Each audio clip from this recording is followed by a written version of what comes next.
This is one of the most famous restaurants in Paris. People don't just come here to eat. They come here because this place represents something. It represents success, status, and the idea of experiencing the very best. This restaurant appears in every luxury guide. Celebrities eat here. Food critics praise it. For many people, dining here is not just a meal. It's a milestone. And that's exactly why expectations are so dangerous. Paris is not just another food city. Paris is the reference point for fine dining. This is where Michelin stars matter more than anywhere else, where chefs become legends, and where restaurants don't just sell food, they sell reputation. When a restaurant reaches this level of fame, expectations don't rise slowly. They explode. You expect perfection. You expect emotion.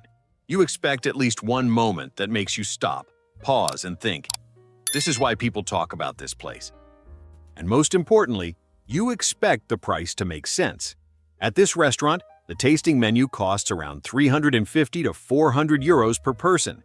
That's before wine, before pairings, before any extras. At this level, nobody expects to leave full. That's not the point. You're paying for impact. You're paying for a feeling. You're paying for an experience that justifies the number on the bill. So when you walk in, you're ready, you're open, you're patient. You want this to be special. From the moment you arrive, everything feels intentional. The entrance is calm. The room is quiet. The atmosphere feels controlled, almost sacred. There's no noise, no chaos. Nothing feels accidental. The staff moves with precision, polite, professional, perfectly trained. You immediately understand something important. This place knows exactly who it is. And at first, that builds confidence. You sit down already convinced that this will be worth it. The menu is presented almost like a ritual. Each dish comes with a story, rare ingredients, specific origins, techniques that sound complex and impressive. At this moment, trust is very high. You're thinking, okay, this is serious. You don't rush. You don't judge too quickly. You give the experience space to unfold. Then the first dish arrives. Visually, it's beautiful, minimal, clean, perfectly arranged. It looks like something designed to be admired before being eaten. And then you notice the portion. It's extremely small. Now, that alone isn't a problem. Fine dining often works this way, but something about it feels cautious, not bold, not confident, just careful. You take the first bite. The technique is correct. The balance is fine. The ingredients are clearly high quality. It's good, but nothing happens emotionally.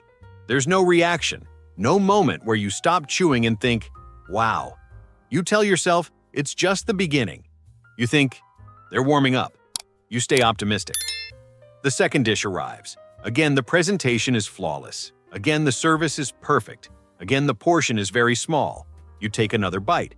It's pleasant, well executed, clean. But once again, no emotional response. And that's when something subtle starts to happen. Not disappointment, not frustration, doubt. A quiet question appears in your mind. Is this restraint intentional, or is it hesitation? You don't say anything. You don't complain. You keep eating. You keep waiting. As the meal continues, you realize something important. Nothing is bad, nothing is wrong, but nothing is unforgettable either. And in luxury dining, that matters. Because at this price point, good is not impressive. Good is expected. You expect at least one dish to stop you. One moment that makes you forget the price completely. One course that makes you think, okay, now it makes sense. But so far, that moment hasn't arrived. And that's when the experience quietly shifts. You start paying more attention, not just to the food, but to your own reaction. You notice how calm you feel, how neutral the experience is. There's elegance, there's control, but there's no tension. And tension is what makes experiences memorable. By the time the next course is served, you're no longer asking how good the food is. You're asking something else, something much more uncomfortable. You're starting to ask whether this restaurant is relying more on its reputation than on what's actually happening on the plate. And that's where things start to get complicated. At this point in the meal, something has already changed. Not the service, not the atmosphere, not the presentation. What changed was your mindset. You're no longer fully relaxed. You're no longer just enjoying the moment. You're observing. You start paying closer attention to details that didn't matter before. The pacing, the portions, the the silence between dishes. And slowly, without realizing it, the price enters your thoughts. Every new plate arrives with an unspoken question. Is this going to be the one? Is this the moment that justifies everything so far? The next dish arrives. Again, it looks beautiful, carefully composed, almost too perfect. You take your time. You want this to work. The flavor is fine, balanced, clean. But once again, there's no emotional reaction, no tension, no surprise. And now, the pattern is impossible to ignore. Nothing is bad, nothing is wrong, but nothing is powerful either. This is when luxury dining becomes uncomfortable. Because disappointment in luxury is rarely dramatic. It's quiet, it's subtle. It's the slow realization that something is missing. You start comparing, not intentionally, but instinctively. Other restaurants in Paris, other meals in other cities, experiences that cost less, but felt stronger. You remember dishes that stayed with you for years, not because they were perfect, but because they made you feel something. And suddenly the question is no longer about food. It's about value. Because at this level, value is not measured in ingredients or technique. It's measured in memory. As the courses continue, the service remains impeccable. Plates arrive exactly when they should. Every movement is precise. Every interaction is polished. There is nothing to criticize. And yet, that almost becomes the problem. The experience feels safe, controlled, protected. There is no risk, no bold moment that might divide opinions, no dish that challenges you. And in luxury dining, safety is expensive. You realize that this restaurant doesn't want to surprise you. It wants to reassure you. It wants to deliver exactly what people expect from a famous place. And that works, to a point. But reassurance is not the same as excitement. By the time dessert arrives, you already know how you feel. You're not angry. You're not frustrated. You're simply underwhelmed. Dessert is elegant, well executed, pleasant, and forgettable. When the final coffee is served, the experience feels complete. Not unfinished, not rushed, just complete. And that's when the bill arrives.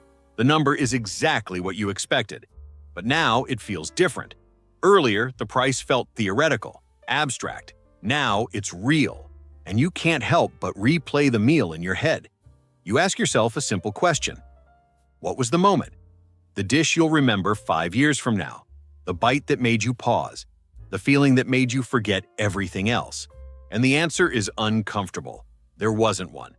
This restaurant is not a scam. It's not poorly run. It's not dishonest. But it relies heavily on its reputation. You're paying for history, for prestige, for the idea of being part of something famous, more than for the emotional impact of the food itself. And that brings us back to the original question. Is the most famous restaurant in Paris worth the price?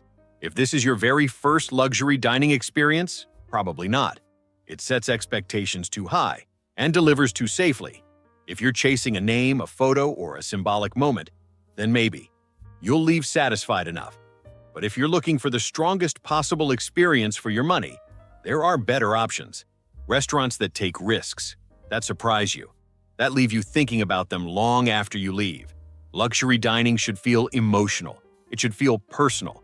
It should feel slightly uncomfortable, in a good way, when it becomes predictable, when it hides behind fame, when it plays it too safe.